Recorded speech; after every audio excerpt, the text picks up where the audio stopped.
Hello everyone, I'm Francois Hogan from the Samsung AI Center in Montreal, and today I'll be presenting a novel Visuo-Tactile sensor that's designed for robotic manipulation.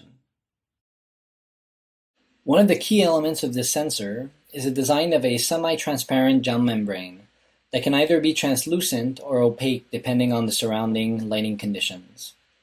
By mounting the gel membrane over a camera and keeping the interior of the sensor bright relative to the outside, the sensor behaves as a tactile sensor, allowing to visualize the texture and the contact geometry of the object, in this case a lemon.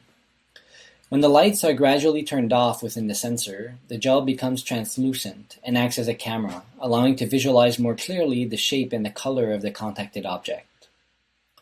Our long-term goal is to use this type of feedback to develop reactive manipulation strategies. In previous work conducted at MIT, we use high-resolution tactile feedback to achieve reactive, dexterous manipulation. In the example shown here, the robot is using the tactile signals to control the manipulation process. The sensor shown in this video is a gel slim tactile sensor. This is an optical tactile sensor that uses an internal camera to visualize the contact geometry of the complying membrane. In the version shown on this slide, the membrane is opaque and doesn't allow to visualize beyond the contact surface.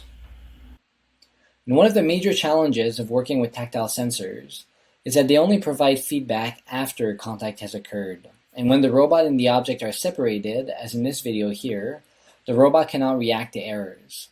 This is often problematic, as the moments preceding contact can be critical, and small deviations in the approach direction of the robot can cause the object to be unstable. One approach to help guide the robot to precise grasps is to add a camera within the workspace of the robot. While this approach can often be effective, the camera will be sensitive to occlusions by the robot arm and provides a distant viewpoint of the contact interactions. Another approach would be to exploit the camera that's already embedded within the fingers of the gel site or the gel slim finger that can provide a proximal viewpoint of the contact interaction that will be free from occlusions. And we were inspired by the finger vision sensor, which is an optical tactile sensor that employs a fully transparent membrane on which dots are printed that can detect contact forces, all while being able to visualize the outside world through the translucent membrane. Now we're motivated by the dual capability of the finger vision sensor, but we wanted to keep the high resolution output that's typical of the gel site sensor. And in this paper, we developed a semi-transparent compliant membrane that can be opaque or can be translucent depending on the surrounding lighting conditions. Similarly to how a two-way mirror works, the thin reflective paint coating can be made to be reflective by keeping one side of the glass bright relative to the other side. And by alternating the lighting conditions, the glass will appear as a see-through window. And we use this principle to define two complementary modes of operation for the same sensor.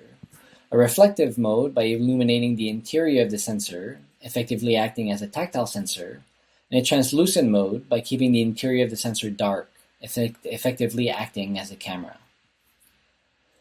This paper includes the development of a Visuo-Tactile simulator for our sensor, able to render both the visual and the tactile imprints of contact geometries. We describe the simulator in more detail in the paper. In summary, this paper presents a novel Visuo-Tactile sensor capable of multimodal perception by using a membrane that has a controllable transparency. We also develop a simulated environment for the sensor that's useful to test new algorithms and to generate data for sim-to-real learning tasks in the future. With that, I'd like to thank you, and please contact us if you have any questions.